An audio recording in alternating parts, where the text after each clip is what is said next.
welcome back mga kal sa ating YouTube channel. So ngayon mag-road test tayo ng isang sporty edition na all-wheel drive. Yan. So mag-test natin, titingnan natin kung okay ba siya sa akyatan. So turn on natin yung aircon. Ayan.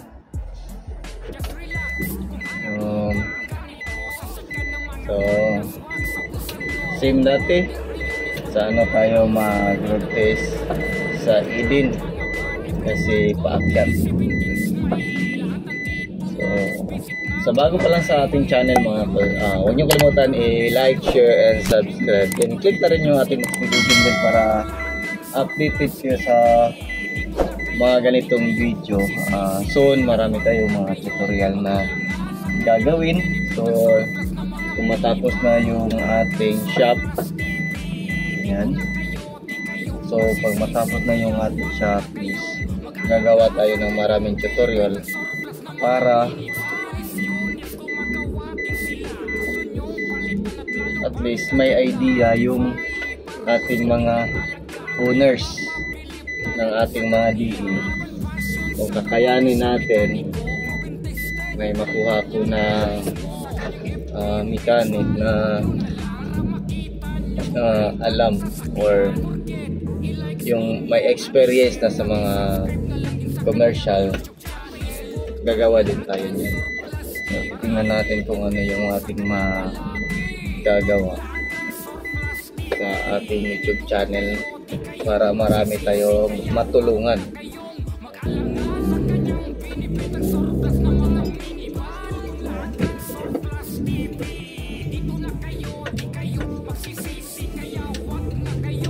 Ayan mga kol, panoorin natin yung ating road test. Ayan, okay na. So hindi pala naipita namin yung post. Ayan, ito na lang may sa dashboard. So titignan natin kung ano yung magagawa natin. So tara!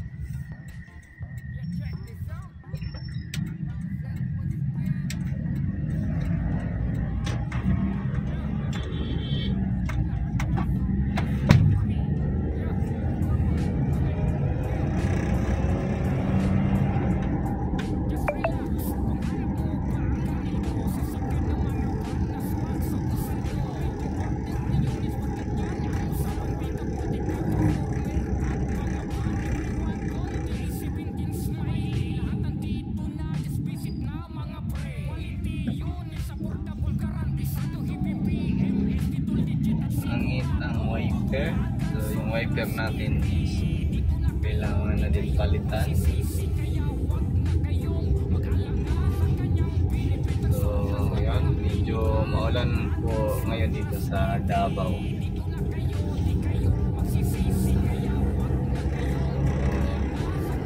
Ang aga-aga, maaga yung ulan.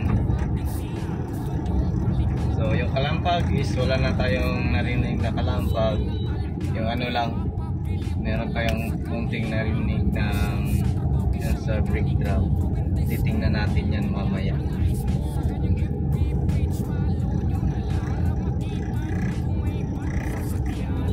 So meron ba yung dashboard? Tingnan natin kung ano to.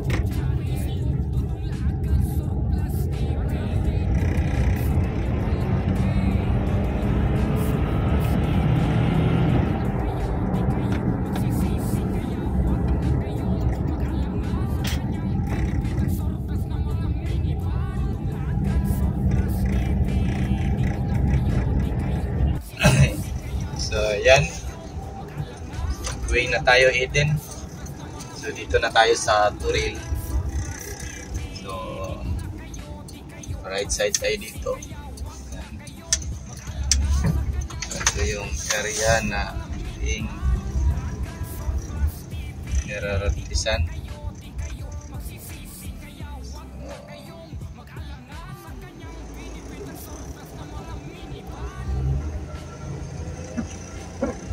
akyatan na. So, yung nauna is taxi. Meron din tayong meron di sa harap. So, member ng Transformers Owners Club Davao. So, shout out sa iyo, Paul. So, pangalawa yung Conquest.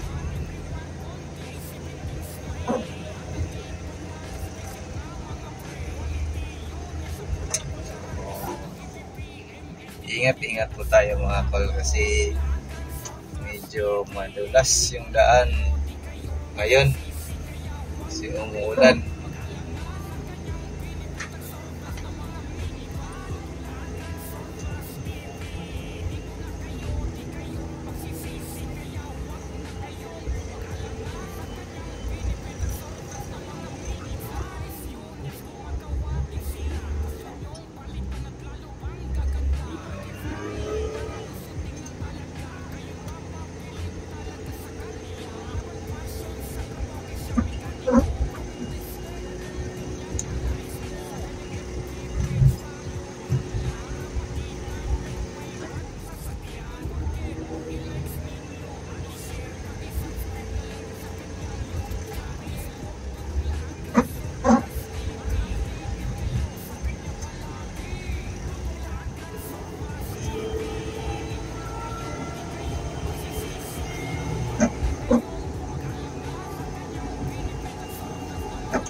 Makapag-overtake mga Paul kasi daming sasakyan, tapos meron din mga motor dito na biglang pumasok. Yan yung nauna, merong motor, taxi, yung Conquest. Kahit yung Conquest hindi nakapag-overtake dahil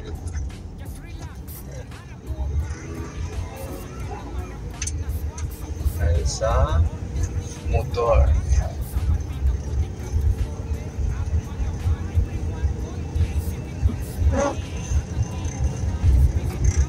Diretso talaga yung akyatan dito.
ng mga minivan.